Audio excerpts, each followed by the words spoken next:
Hey, this is Jamie at Useful Knowledge. Well, summer is in full force around here and we are harvesting green beans by the basketfuls. So we are pressure canning these green beans. Over the past couple of days we put up about 30-quart jars and we're about to make some more.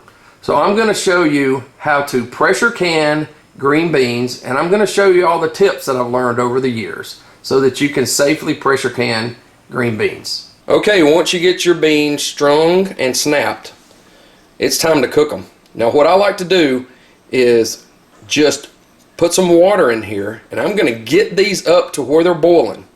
Alright, and then I'm going to put them in the mason jars, and then they're going to go into my pressure canner.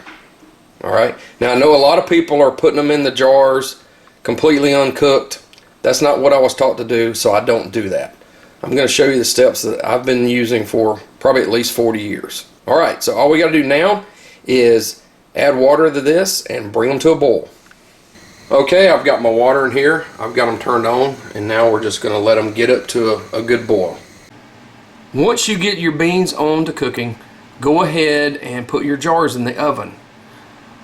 Now I've got 7 jars in this oven because I measured out 7 quarts of beans that are going to go into my canner.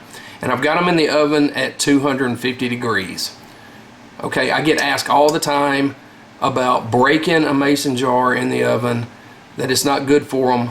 But honestly, I've done this for probably 25 years. I've never broke a mason jar in the oven. And 250 degrees is something a mason jar can definitely tolerate.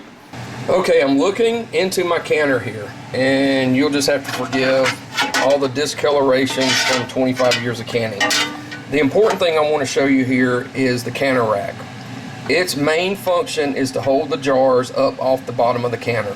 Otherwise, your jars are going to be sitting basically on direct heat, and they're probably going to crack. So if you bought an old canner, or you inherited one, or even you bought a new one, and it does not have this rack in the bottom of it, you need to get one before you start canning. Okay, number 2 here, you can see water in here. Now what I was always taught, and I still use this, I bring the water right up to the edge. I don't put any more water in here than I have to, so I get it right up to the edge of the canner rack. Okay, my beans are up to the boiling point, and you can see they're starting to discolor. These are ready to can, and so what I'm going to do is get my jars out of the oven. I'm going to fill the jars up and get them in the pressure canner. So I want you to go ahead and turn these beans off at this point. I'm about to take the jars out of the oven to go ahead and fill them up with beans. What I want to do at this point, I always turn my pressure canner on to a low. Alright, why do I do that?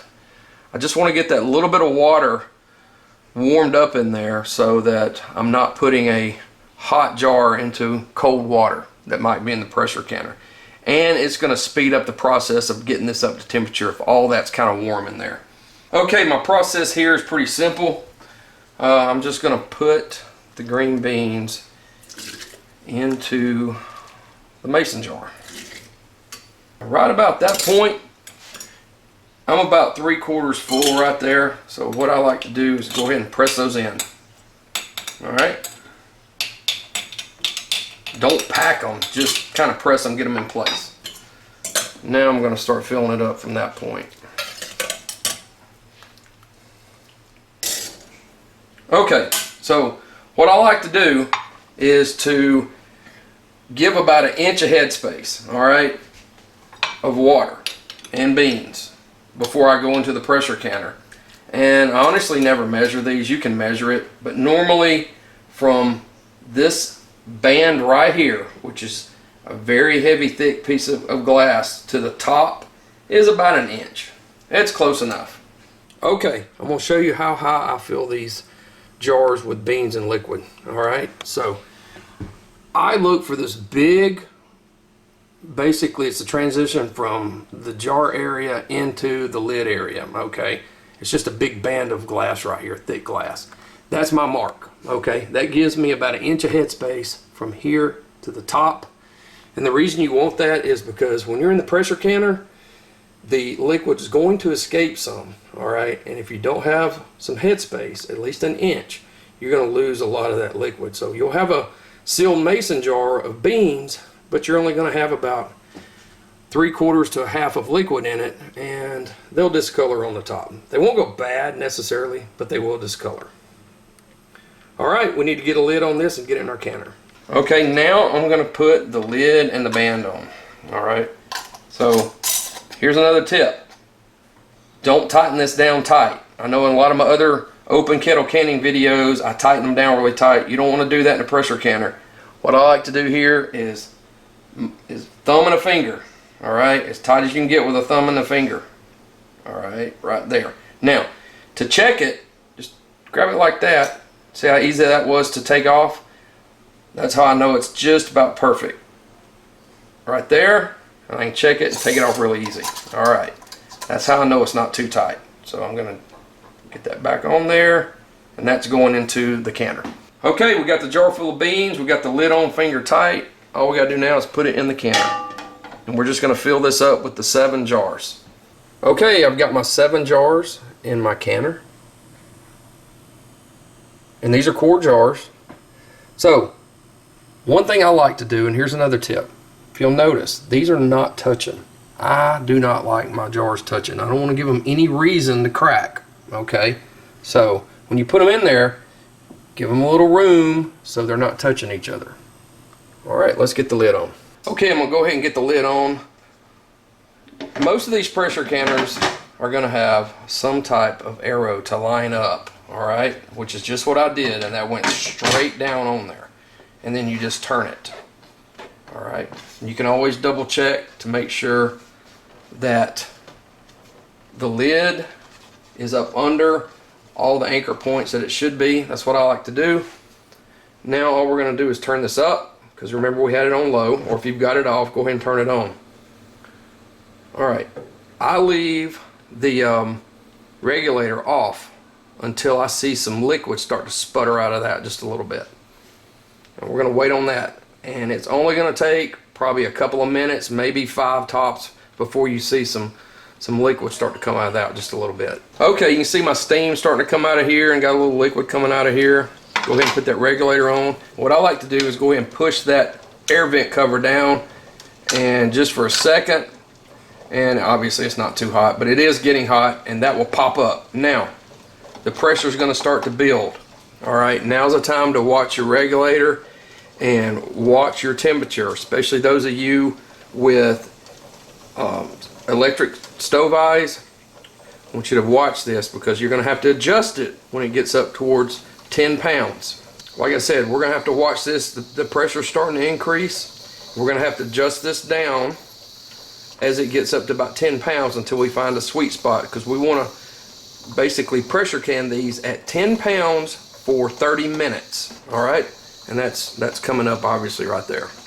Okay, as you can see, I'm right at 10 pounds, and so what I'll start doing is dialing it back. Now I have a gas stove, so I will dial it back and try to keep it in that sweet spot for 10 pounds. All right, so you don't want to leave this while you're doing that, because you're going to be adjusting it up and down often. There's nothing to worry about. It's just you want to stay on it so that it doesn't get out of bounds or fall too far down below 10 pounds. Start your timer here.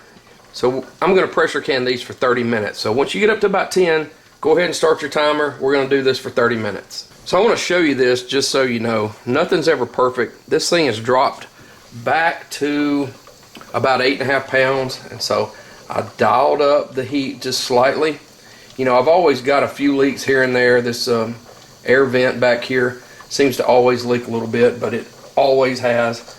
So always stay on top of it, and I've got it coming back up to a little over 9 now. And so if it falls a little bit, don't worry about it. If it goes over just a little bit, don't worry about it. Just adjust accordingly. I want to show you that right there.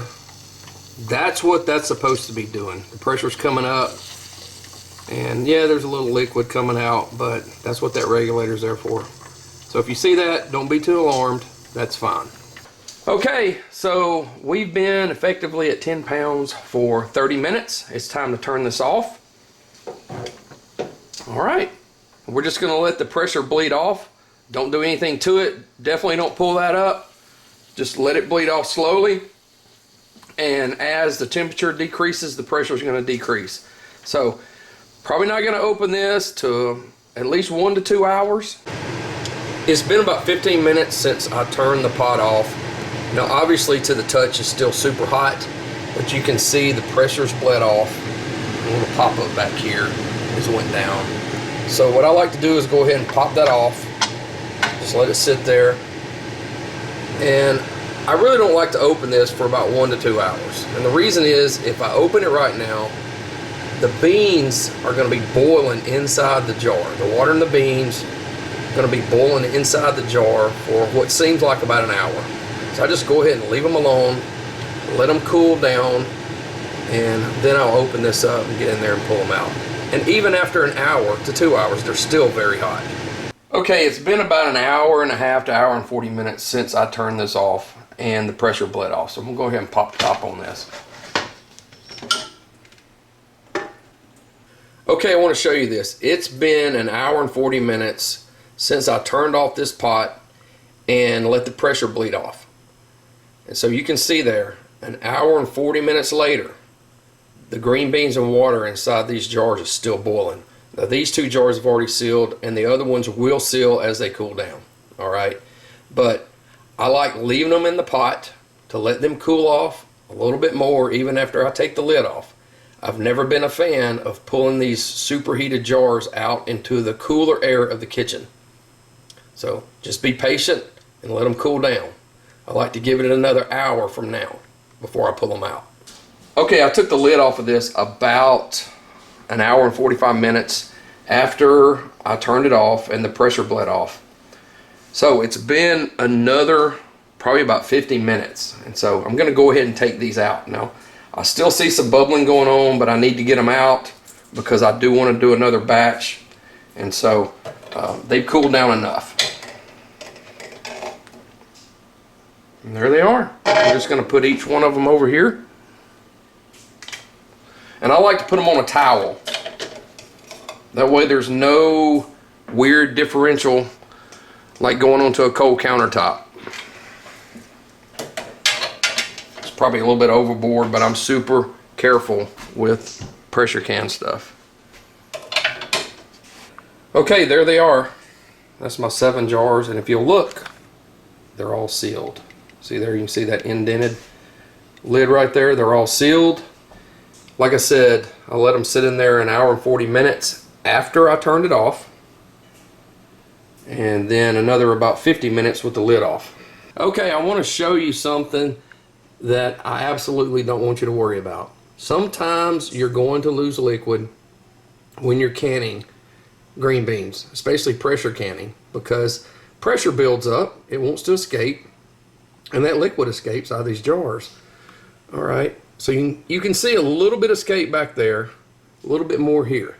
Now I've been told from the old timers when I was growing up, don't worry about it. I mean, I've even seen beans with the water down to almost half. They told me don't worry about it.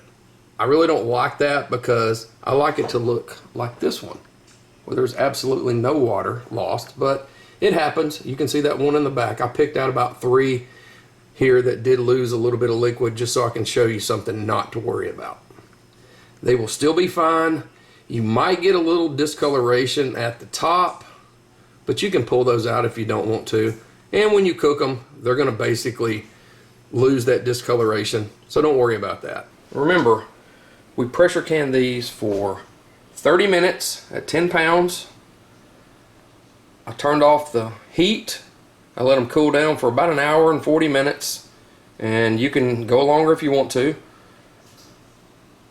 But then I took the lid off and let them sit in there about another 50 minutes, and I just took them out. And some of these are still bubbling even. Okay? But here's the cool part. All of them are sealed. You see there.